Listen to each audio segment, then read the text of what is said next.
this was one of my first posts that I did, and I decided to repost it, and I added this slide right here and another one. And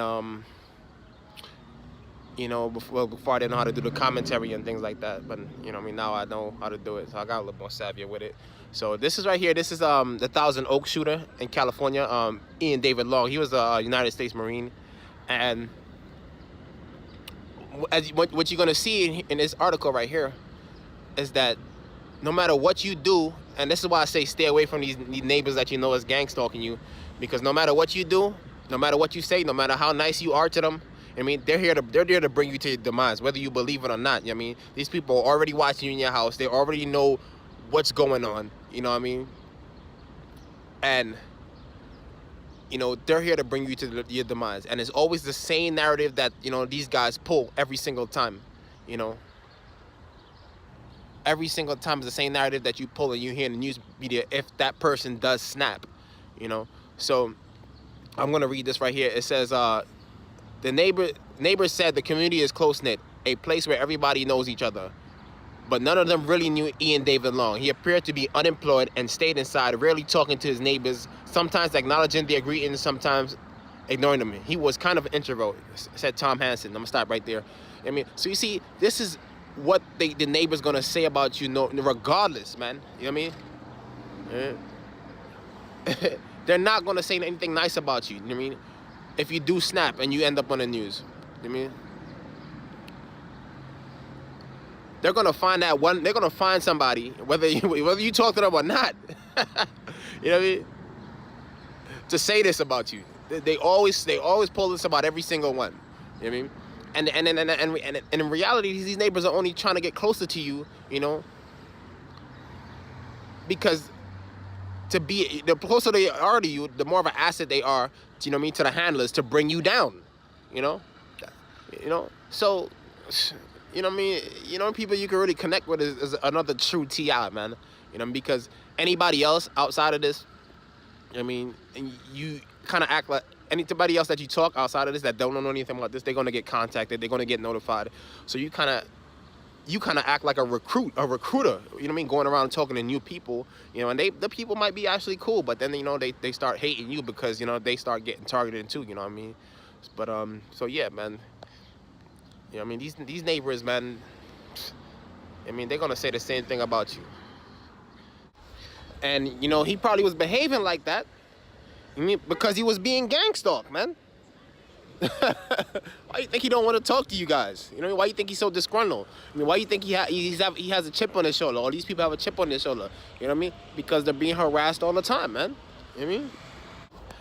My remain. Now, in these other slides that I'm about to post, just take a look at the consistency of the complaints that each victim is you know, talking about. So this is Aaron Alexis, man.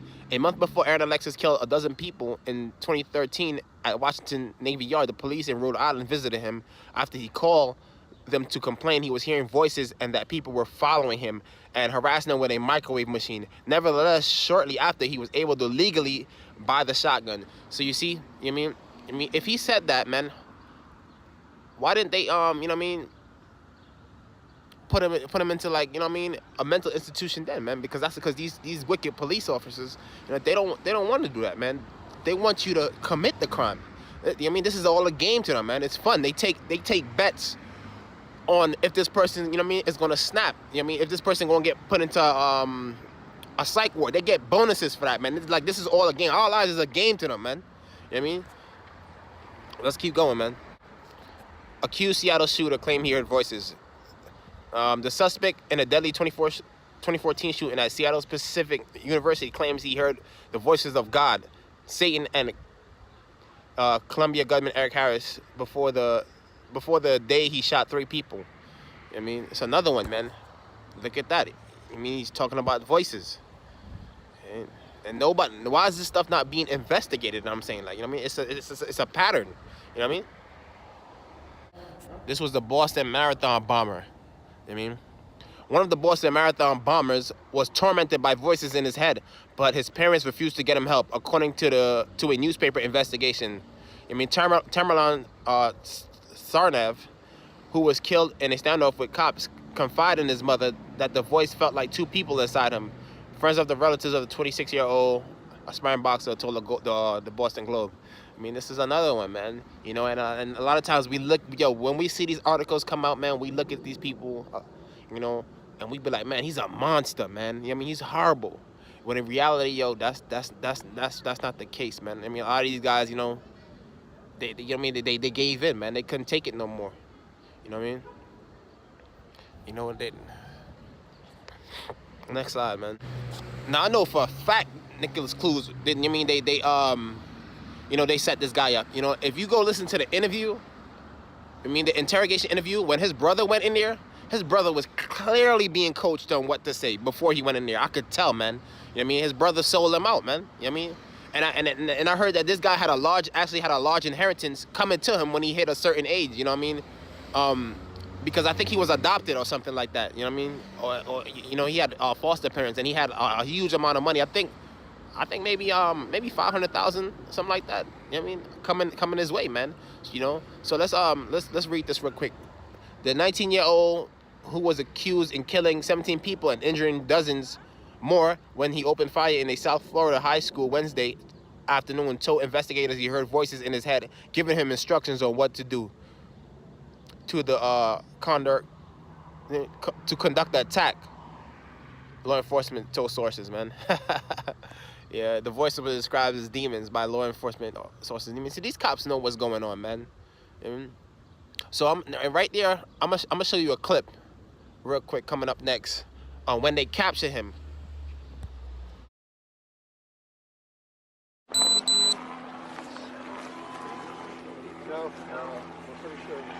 What's going on? What's going on today, bro? The demons, man. Demons?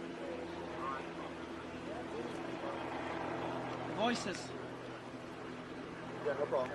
Voices. Voices and demons? Where's the voices? What the fuck?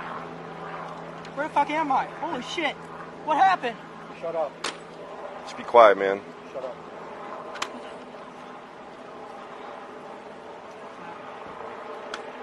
What the fuck you do, dude?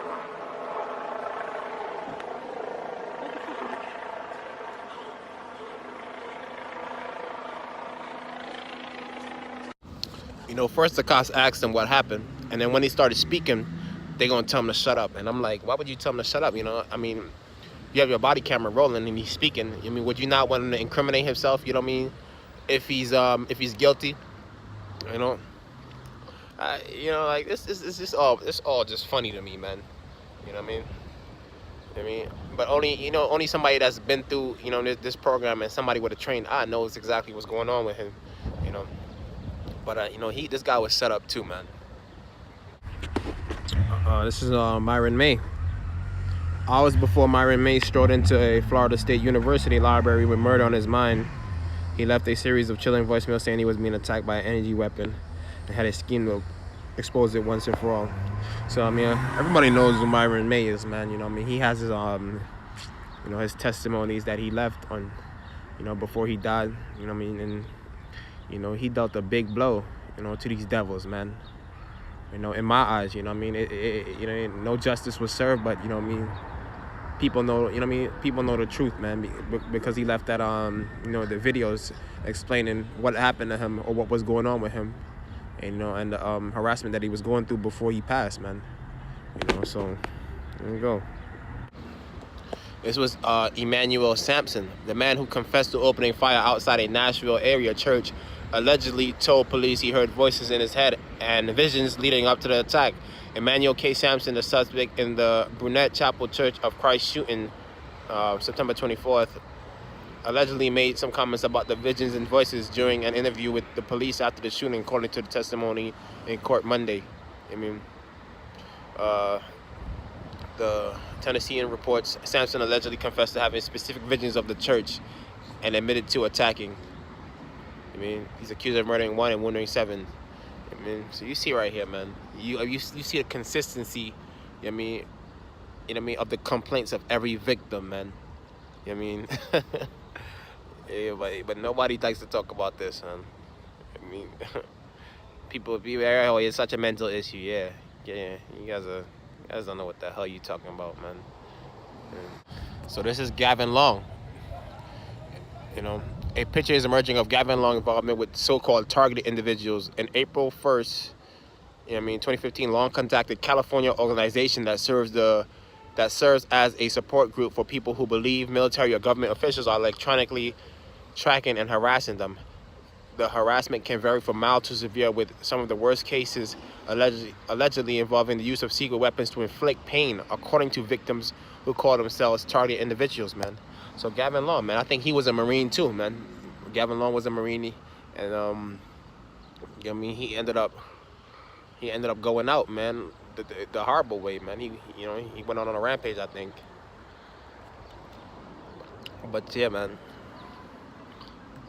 Once again, the consistency with the complaints. Now this guy was he was an LAPD policeman, Christopher Dorner, and he was reporting crimes within the LAPD, corruption, man, and they he ended up going on a rampage and shooting a whole bunch of people, man, and I believe that this guy knew more than what they're showing us in his manifesto or what he was complaining about, man. Because the way that they came at this guy, you know what I mean? They came at this guy like he was really the enemy of the state or something, man. You know what I mean? Because, I think they burned him in his cabin, alive or something like that, man. He got burnt alive in his cabin when they came to hunt him down.